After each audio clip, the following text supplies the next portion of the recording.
부조와 선지자 제67장 고대와 현대의 마술. 사울이 엔돌의 여인을 방문했다는 성경의 기사는 많은 성경학도를 혼란시키는 근원이 되어왔다. 사울과의 회견에서 사무엘이 실제로 그곳에 나타났다는 견해를 가진 자들이 덜어 있으나 성경 자체가 그 반대의 결론을 내릴 수 있는 충분한 근거를 제공한다. 만일 어떤 사람들이 주장하는 대로 사무엘이 하늘에 있었다면 그는 하나님의 능력에 의해서든 사단의 능력에 의해서든 거기서 소환당했음이 틀림없다.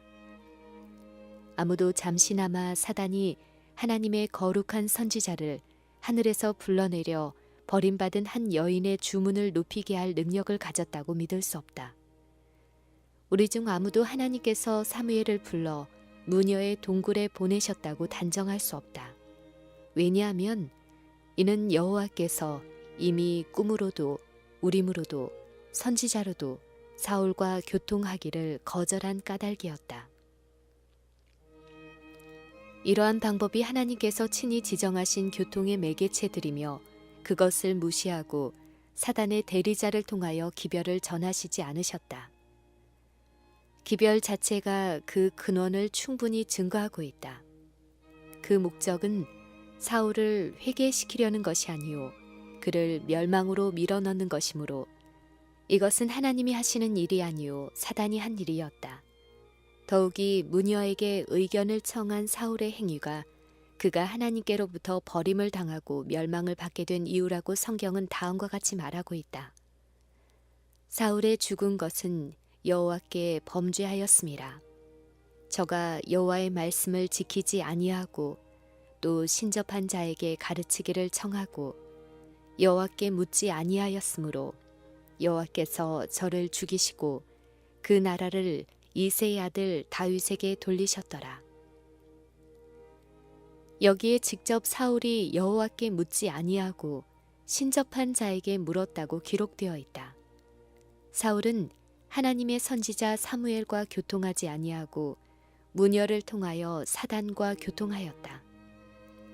사단은 참 사무엘을 나타내게 할 수 없었으나 위조의 것을 나타내어 그의 기만의 목적을 달성하였다. 거의 모든 형태의 고대 마술과 요술은 죽은 자와 교통할 수 있다는 신념에 기초되어 있다.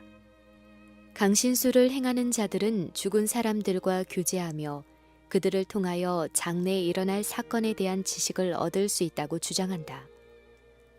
죽은 자에게 의견을 듣는 이 풍습은 이사야의 예언에는 다음과 같이 언급되어 있다. 혹이 너희에게 고하기를 지절거리며 속살거리는 신접한 자와 마술사에게 물으라 하거든 백성이 자기 하나님께 구할 것이 아니냐 산자를 위하여 죽은 자에게 구하겠느냐 하라. 죽은 자와 교통한다는 이 같은 신념이 이교의 우상 숭배의 초석을 놓았다. 이교의 신들은 죽은 영웅들의 신격화된 영이라고 믿어졌다. 그리하여 이교의 종교는 죽은 자를 예배하는 것이다. 이스라엘이 벳부올에서 범죄한 이유를 다음과 같이 기술하고 있다. 이스라엘이 시뜸에 머물러 있더니 그 백성이 모압 여자들과 음행하기를 시작하니라. 그 여자들이 그 신들에게 제사할 때에 백성을 청하매 백성이 먹고 그들의 신들에게 절함으로 이스라엘이 바알 부올에게 부속된지라. 시편 기자는 이 제사를 어떤 유의 신에게 드렸는지를 우리에게 말해준다. 동일한 이스라엘의 배도에 언급하여 그는 저희가 또 바알 부올과 연합하여 죽은 자에게 제사한 음식을 먹었다고 말했는데 그것은 즉 죽은 자에게 드린 제사였다. 죽은 자를 신으로 섬기는 것과 그 죽은 자와 교통하는 것은 거의 모든 이교 체계에 나타나는 현저한 현상이다. 신들이 저희 뜻을 사람들에게 전달하고 또한 사람들이 그 신들의 의견을 구할 때에 권고를 준다고 믿었다. 유명한 그리스와 로마의 신탁이 이런 성격의 것이었다. 죽은 자와 교통한다는 신념은 기독교 국가라고 공언하는 나라에서까지도 여전히 가지고 있다. 강신술이라는 이름 아래 죽은 자의 영이라는 존재와 교통하는 행위가 널리 퍼져 있다. 이것은 자기의 사랑하는 사람을 사별한 자들의 호감을 사게 되었다. 때때로 영적 존재들이 죽은 친구의 모습으로 사람들에게 나타나 그들의 생애와 관련된 사건들을 말하고 저희가 살아있을 때 행하던 행위를 행한다. 이런 방법으로 그들은 사람들로 하여금 죽은 저희 친구들이 천사가 되어 저희 위를 날고 저희와 교통한다는 것을 믿게 한다. 이와 같이 죽은 자의 영인 체하는 자들은 확실히 맹목적인 숭배를 받고 그들의 말은 많은 사람들로부터 하나님의 말씀보다 더 중히 여김을 받는다. 그러나 강신술이란 인간의 속임수에 불과하다고 생각하는 자들이 많다. 강신술이 초자연적 성격의 것이라는 주장을 지지할 수 있는 현상을 보고도 그것을 영매의 속임수로 돌린다. 그러나 물론 진정한 것처럼 보이되 실상은 속임수인 것이 많이 있으나 경우에 따라서는 초자연적 놀라운 기적이 행하여지는 수도 있다. 그리고 강신술을 인간의 기교나 속임수의 결과라고 거절하는 많은 사람들도 저희가 그 까닭을 설명할 수 없는 현상에 직면할 때 그 주장을 승인하게 될 것이다. 현대 강신술과 여러 형태의 고대 요술과 우상 숭배는 모두 죽은 자와의 교통을 필수 불가결의 원칙으로 삼는 것으로 에덴에서 사단이 하와를 기만한 다음과 같은 최초의 거짓말에 근거를 두고 있다. 너희가 결코 죽지 아니하리라. 너희가 그것을 먹는 날에는 하나님과 같이 될 것을 하나님이 아심이니라. 그것들은 예나 지금이나 모두 거짓에 기인하고 있으며 동일하게 모두 다 거짓말의 아비에게서 유래된 것이다. 히브리인들은 어떤 모양으로든지 죽은 자와 교통하는 채 하는 행위를 명백하게 금지당하고 있었다. 하나님께서는 다음과 같이 말씀하시므로 이 문호를 철저하게 폐쇄하셨다. 죽은 자는 아무것도 모르며 해 아래서 행하는 모든 일에 저희가 다시는 영영이 분복이 없느니라. 그 호흡이 끊어지면 흙으로 돌아가서 당일에 그 도무가 소멸하리로다. 그리고 여호와께서 이스라엘에게 다음과 같이 선언하셨다. 음란하듯 신접한 자와 박수를 추종하는 자에게는 내가 진노하여 그를 그 백성 중에서 끊으리라. 신접한 자는 죽은 자의 영이 아니요 악한 천사, 즉 사단의 사자였다. 우리가 본 바와 같이 죽은 자의 예배와 죽은 자와 교통하는 채 하는 것으로 구성된 고대 우상 숭배를 성경에는 마귀의 예배라고 선언하였다. 사도 바울은 자기 동포들을 어떤 모양으로든지 저희 이웃인 이교도의 우상 숭배에 가담하지 않도록 경고하기 위하여 대저 이방인의 제사하는 것은 귀신에게 하는 것이요 하나님께 제사하는 것이 아니니 나는 너희가 귀신과 교제하는 자 되기를 원치 아니하노라고 말했다. 시편 기자는 이스라엘에 대하여 저희가 그 자녀로 사신에게 제사하였도다고 말하고 다음 절에서 그는 저희가 저희 자녀를 가나안 우상에게 제사했다고 설명하고 있다. 그들은 소위 죽은 자를 예배한다고 하나 실제로는 마귀를 예배하고 있었다. 동일한 기초 위에 놓인 현대의 강신술은 하나님께서 옛날에 정죄하시고 금지하신 마술과 마귀 숭배를 새로운 모양으로 부활시킨 데 불과하다. 성경에는 후일에 어떤 사람들이 믿음에서 떠나 미혹해하는 영과 귀신의 가르침을 조치리라고 예언되어 있다. 바울은 데살로니가 교인들에게 보내는 그의 두 번째 편지에서 그리스도의 재림 직전에 일어날 사건으로 사단이 강신술을 행할 것에 대하여 지적하였다. 그리스도의 재림에 대하여 말하면서 그는 사단의 역사를 따라 모든 능력과 표적과 거짓 기적이 일어나리라고 선언하였다. 그리고 베드로도 말세의 교회가 당면해야 할 위험들을 묘사하여 말하기를 이스라엘을 죄악으로 인도한 거짓 선지자들이 있었던 것처럼 장차 거짓 선생들이 일어나 멸망케 할 이단을 가만히 끌어들여 자기들을 사신 주를 부인하고 여럿이 저희 호색하는 것을 조치리라고 하였다. 여기서 사도는 강신술사들의 뚜렷한 특징 중 하나를 지적하였다. 그들은 그리스도를 하나님의 아들로 인정하기를 거절한다.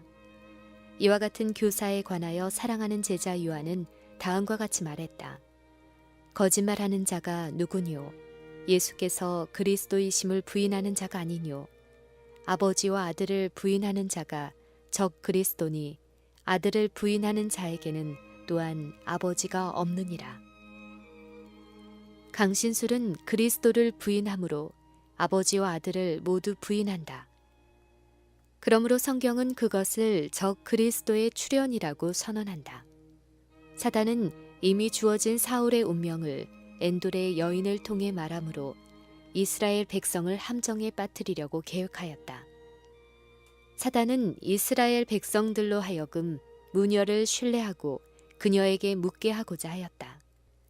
그렇게 한다면 그들은 그들의 권고자이신 하나님께로부터 돌아서서 스스로 사단의 지도를 받게 될 것이다. 강신술이 군중을 매혹시키는 미끼는 그것이 소위 미래의 휘장을 걷어치우고 하나님이 감춰두신 것을 사람에게 나타낼 능력을 가졌다는 것이다. 하나님께서는 당신의 말씀 중에 장래의 대사건들, 즉 우리가 반드시 알아야 할 모든 일을 우리 앞에 공개하시고 그 모든 위험 가운데서 우리가 안전하게 행할 수 있도록 안전한 안내자를 우리에게 주셨다. 그러나 사단의 목적은 하나님께 대한 인간의 신뢰를 파괴하고 그들로 하여금 삶의 조건에 불만을 갖게 하고 하나님께서 현명하게 가리우신 바를 꼬치꼬치 캐게 하고 당신의 거룩한 말씀 중에 나타나신 바를 멸시하게 하는 것이다. 일의 분명한 결과를 알 수 없을 때에 침착하지 못하는 자들이 많다. 그들은 의문을 수용하지 못하고 참을성이 없으므로 기다려서 하나님의 구원을 보기를 거절하고 재앙을 염려하여 견디지 못한다. 그들은 반역적 감정에 빠져 격정적인 슬픔으로 나타내지 않은 일에 대한 정보를 얻으려고 동분서주한다. 만일 그들이 하나님을 신뢰하고 깨어 기도했더라면 그들은 하나님이 주시는 위로를 발견했을 것이다. 그리고 그들의 정신은 하나님과의 교제로 진정되었을 것이다. 만일 그들이 예수께 나아가기만 했더라면 피곤하고 무거운 짐진 마음이 쉼을 얻었을 것이다. 그러나 그들은 하나님께서 그들의 안위를 위하여 제정하신 방법을 무시하고 하나님께서 나타내지 않으신 것을 알려고 다른 근원을 의지하다가 사울이 저지른 죄를 범하고 결국에는 악의 지식만을 얻게 된다. 하나님께서는 이런 행동을 기뻐하지 않으시고 그것을 가장 분명한 말씀으로 나타내셨다. 미래의 휘장을 찢어버리는 이 참을성 없는 경솔함은 하나님께 대한 믿음의 부족을 나타내고 영혼은 대기만자의 암시를 받도록 버려지게 되는 것이다. 사단은 사람들을 인도하여 신접한 자에게 묻게 하고 과거에 감추인 일들을 나타내므로 그는 자기가 다가올 일을 예언할 능력이 있음을 사람들이 신뢰하도록 그들의 정신을 고취시킨다. 사단은 오랜 세월을 통하여 얻은 경험을 가지고 원인에서 결과까지를 논할 수 있으며 때때로 사람의 생애에 나타날 장래의 어떤 사건들을 정확하게 예측할 수 있다. 그리하여 그는 가련하고 잘못 인도된 영혼들을 기만하고 그들을 자기의 권세 아래 두어 자기의 뜻에 그들을 복종시킨다. 하나님께서는 당신의 선지자를 통하여 우리에게 다음과 같은 경고를 주셨다. 혹이 너희에게 고하기를 지절거리며 속살거리는 신접한 자와 마술사에게 물으라 하거든 백성이 자기 하나님께 구할 것이 아니냐. 산자를 위하여 죽은 자에게 구하겠느냐 하라. 마땅히 율법과 증거의 말씀을 조칠지니 그들의 말하는 바가 이 말씀에 맞지 아니하면 그들이 정령이 아침빛을 보지 못하리라. 무한하신 지혜와 능력을 가지신 거룩한 하나님을 섬기는 자들이 우리 주의 원수와 친교하여 지식을 얻는 마술사들에게 갈 수 있겠는가? 하나님께서는 친히 당신의 백성의 빛이 되시고 그들에게 믿음으로 인간의 안목에는 가리워져 있는 영광을 바라보도록 명하신다. 의의 태양이 그 밝은 빛을 그들의 마음에 비추신다. 그들은 하늘의 보좌에서 발하는 빛을 가졌으므로 빛의 근원에서 돌이켜 사단의 사자들에게 가고자 하지 않는다. 사울에게 보낸 악마의 기별은 비록 그것이 죄의 탄핵과 형벌의 예언이긴 하였으나 사울을 개혁시키고자 함이 아니요 그를 절망과 파멸로 몰아가는 것이다. 그러나 유혹자는 흔히 아첨으로 사람들을 멸망에 빠지도록 유혹하는데 그는 그것으로 자기의 목적을 가장 잘 달성하고 있다. 고대에는 마귀의 가르침이 가장 비열한 방종을 조장했다. 죄악을 정죄하고 의를 행하도록 강권하는 하나님의 교훈은 파기되고 진리는 무시되었으며 음란이 허락되었을 뿐 아니라 그것을 행하도록 명령되었다. 강신술은 죽음도 없고 죄도 없으며 심판도 없고 형벌도 없다고 말하며 사람들은 타락하지 않은 반신반인이며 욕망은 최고의 법이며 인간은 자신에게만 책임이 있다고 선언한다. 하나님께서 진리와 순결과 경외심을 보호하기 위하여 세우신 울타리가 무너져 많은 사람들이 담대하게 죄를 범한다. 이와 같은 가르침은 마귀 숭배의 가르침과 근본이 동일하지 아니한가. 여호와께서는 가나안인들이 가증한 행위 중에 특별히 악신과 교제한 결과를 이스라엘 백성 앞에 다음과 같이 나타내셨다. 그들은 선천적으로 애정이 없는 자들이며 우상을 숭배하는 자들이요 간음하고 살인하고 모든 부패한 사상과 몸서리치는 행위로 가증한 일을 행하는 자들이었다. 사람들은 자신들의 마음은 알지 못하나니 이는 만물보다 거짓되고 심히 부패한 것은 마음이기 때문이다. 그러나 하나님께서는 부패한 인간의 성질의 경향을 아신다. 사단은 지금처럼 그때에도 반역에 유리한 조건을 만들어 이스라엘 백성으로 하여금 스스로 가나안 사람들처럼 하나님께 미움을 사도록 하였다. 영혼의 원수는 우리들 속에 억제되지 않은 악이 흘러갈 통로를 열려고 항상 경계하고 있다. 왜냐하면 그는 우리가 하나님 앞에서 정죄를 받고 멸망을 당하기를 갈망하는 까닭이다. 사단은 가나안 땅을 계속 지배하기로 결심하였다. 그러나 그곳이 이스라엘 자손의 거처가 되고 하나님의 율법이 그 땅의 법이 되었을 때 그는 잔인하고 악의에 찬 증오심을 가지고 이스라엘 백성을 미워하고 그들의 멸망을 음모하였다. 악령의 대리자들을 통하여 이상한 신들이 들어오고 범죄로 인하여 하나님의 선민들이 마침내 약속의 땅을 떠나 흩어지게 되었다. 사단은 이 역사를 오늘날에도 반복하기 위해 노력하고 있다. 하나님께서는 당신의 백성을 세상의 가증한 것으로부터 인도해 내셔서 그들로 당신의 율법을 지키게 하신다. 이 일로 인해 우리 형제들을 참소하던 자의 분노는 끝이 없다. 마귀가 자기의 때가 얼마 못된 줄을 알므로 크게 분내어 너희에게 내려갔습니다. 실제의 허락의 땅이 바로 우리 앞에 있고 사단은 하나님의 백성을 멸하여 그들로 유업을 받지 못하게 하기로 마음먹고 있다. 그러므로 시험에 들지 않게 깨어있어 기도하라는 권고가 지금처럼 더 필요한 때가 전에 결코 없었다. 고대 이스라엘에게 너희는 신접한 자와 박수를 믿지 말며 그들을 추종하여 스스로 더럽히지 말라. 무릇 이런 일을 행하는 자는 여호와께서 가증히 여기시나니 라고 하신 여호와의 말씀은 역시 이 시대에 사는 당신의 백성에게도 적용되는 말씀이다.